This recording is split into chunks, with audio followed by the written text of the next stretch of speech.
Noi am fost ca organizație și împreună cu Ivan suntem de fapt promotorii acestui model. Noi am fost gazdele vizitei celor doi comisari la acea vreme, Cioloș și comisarul pe mediu, care au venit în Delta.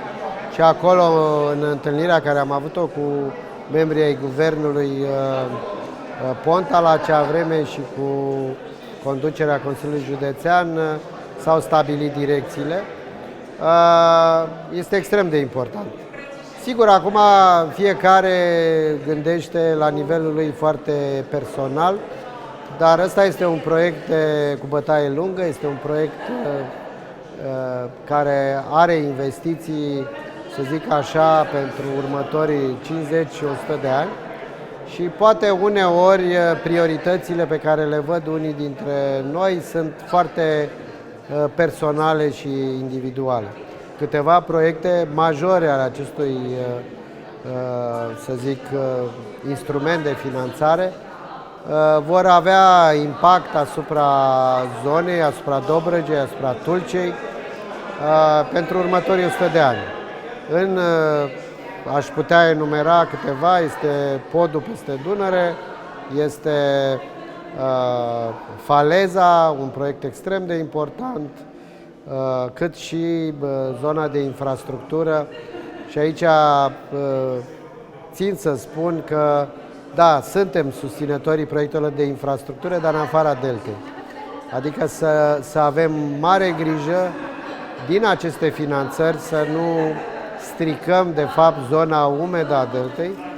În același timp, este nevoie de un plan integrat și ITI a avut un plan integrat care eu cred că mai are mult de rezolvat din acel plan integrat în anii următori prin diverse surse de finanțare. Și ce încercăm noi ca organizație este să aducem la aceeași masă pe o direcție foarte clară toți, să zic, actorii care pot să sprijine dezvoltarea Deltei. Și ca să mă întorc la ce facem noi ca organizație, și am să mă refer strict la Faleză, care, sigur, e o investiție extrem de importantă și aici am văzut că sunt discuții. Trebuie înțeles că prima, sau ce s-a finanțat din ITI este finanțarea legată strict de infrastructura portuară. Urmează ca partea urbană și relația cu orașul să fie făcută în parteneriat cu municipiul Tulcea și exact proiectul nostru, Memorialul Ivan Pațaichin, este un parteneriat între Consiliul Județean și municipiul Tulcea și eu cred că va deveni un fel de simbol al acestei colaborări. Și până la urmă, ca să închid acest subiect, ITI este despre colaborare. Trebuie înțeles că nu este proiectul Cutărescu, nu este proiectul unei instituții, e un proiect colaborativ care nu funcționează cum trebuie atunci când nu există colaborare.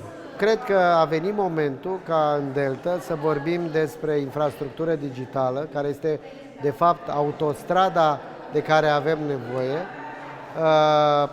Trebuie să vorbim de alternative de mobilitate ecologică și nu să rămânem blocați în ideea Delta într-o zi. Da? Și cel mai important lucru este să dăm, într-adevăr, importanță comunității locale. Comunitatea locală poate fi ajutată nu prin bani, ci prin crearea unui cadru adecvat, așa încât să nu mai existe acest conflict între protecția mediului și dezvoltare. Există soluții ca să poți să te dezvolți, să creezi infrastructură de mobilitate, să crești calitatea vieții în Delta, dar în același timp să ai grijă de valoarea aceasta inestimabilă, care este o valoare nu numai a Tulcii sau a locuitorilor Deltei. Delta este o valoare europeană, mondială, aș putea spune. Acest interviu este posibil cu finanțare dintr-un proiect cofinanțat din Fondul European de Dezvoltare Regională prin Programul Operațional Asistență Tehnică 2014-2020.